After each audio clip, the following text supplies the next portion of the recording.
minutes or less, please.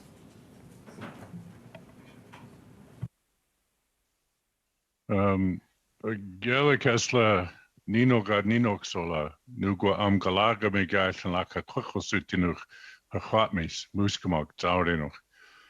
We gachens hutli lachlam and watlum quatnala Lumen watlum Kas Nokai Enum Localatli, British Columbia.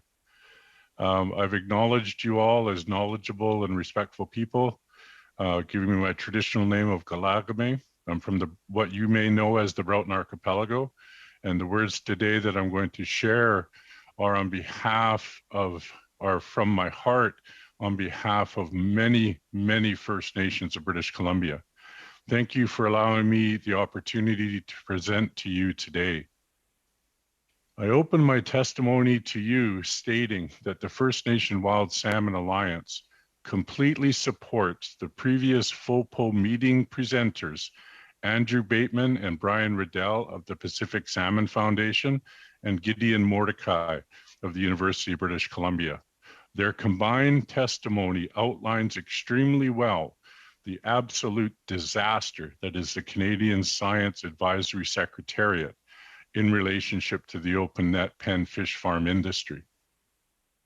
CSAS, as a peer review secretariat, has zero credibility with the First Nation members of the First Nation Wild Salmon Alliance.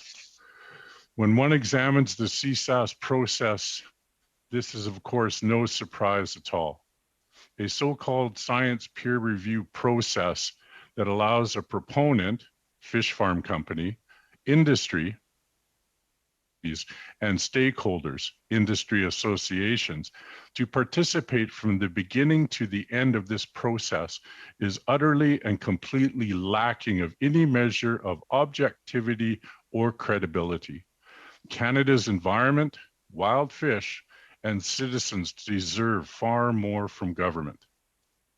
CSAS is a shining example of the environment within DFO that needs to be meticulously analyzed and restored back to its original mandate, the mandate of actually working to protect the environment and wild fish for Canadians.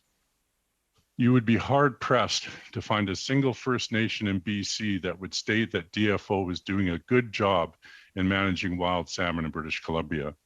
This is well earned, given that I cannot think of a single wild salmon run in BC that could be characterized as healthy or abundant.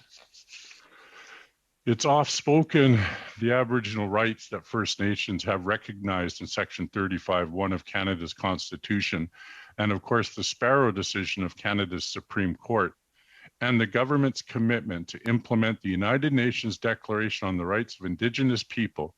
These three legal realities speak to food security. It has been said to me that 90% of BC First Nations rely upon wild salmon. 90% of 203 First Nations. This means that wild salmon are far more than a simple menu choice. It is the foundation for culture, traditions, and of course, a staple traditional food that is now becoming near impossible to attain for these purposes. The decision DFO Minister Joyce Murray will be making soon needs to be deeply guided by the legal realities of the Supreme Court of Canada and Canada's constitutional protection of Aboriginal rights.